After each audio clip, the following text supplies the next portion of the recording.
Does VA pay for assisted living? Usually not for the facility's rent or room and board. Aid in attendance doesn't make VA the assisted living facility's direct payer, but VA may separately cover qualifying health or support services, while aid in attendance adds pension cash for eligible veterans.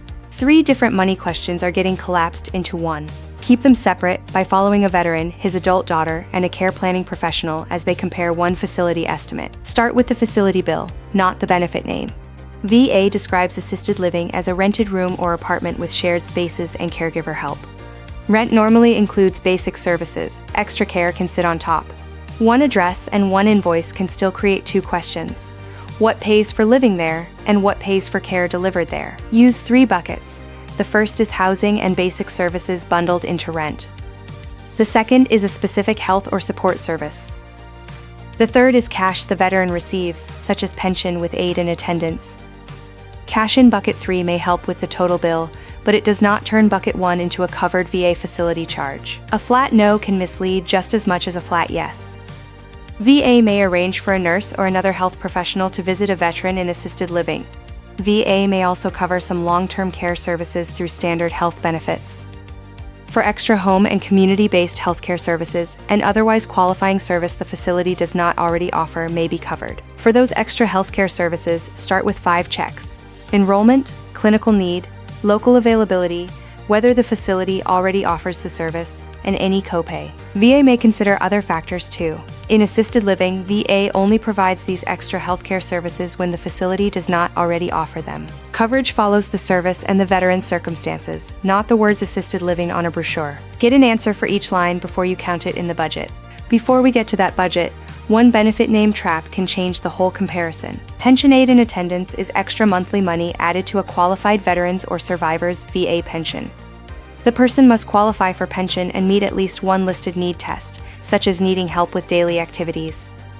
This is cash paid through the pension benefit, not automatic approval of an assisted living contract. The cash can still matter. A Government Accountability Office report was published June 2nd and publicly released July 2nd, 2026. That report says an eligible veteran's increased aid and attendance payment could offset assisted living room and board or service costs. Put simply, the cash may help the veteran pay the bill. VA isn't promising to pay every facility charge directly. If you're already receiving disability compensation, stop here.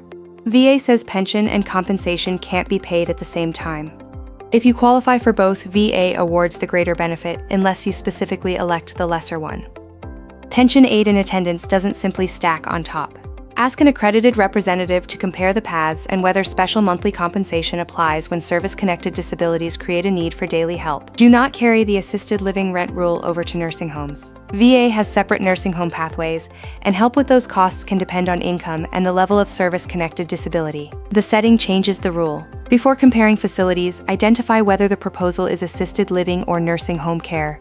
Then ask about that exact setting. The new federal assisted living pilot isn't an open nationwide benefit. It's limited to 2 VA regional systems and up to 60 veterans in each. As of its March 2026 review, that same Government Accountability Office report said VA was identifying sites, with no specific start date beyond the legal deadline.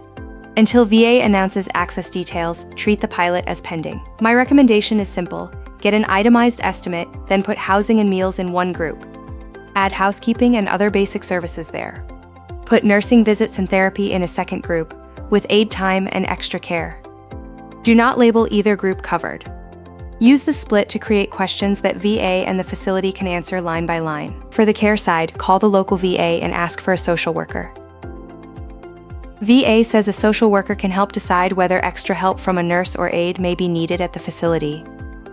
Bring the service list, the veteran's VA healthcare status, and the facility contact.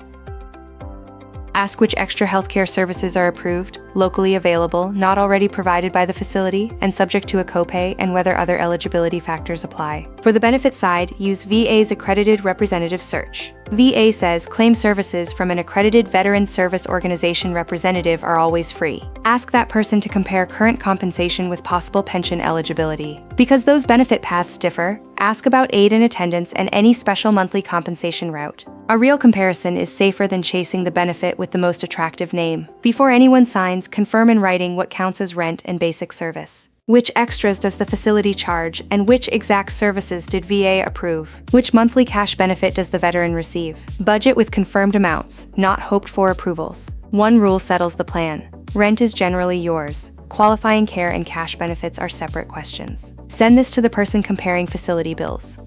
If this practical veteran guide helped, like the video and subscribe. Which line on your facility estimate is hardest to classify? Housing, a basic service, or extra care? Thanks for watching. Build the plan before you sign, and I'll see you next time.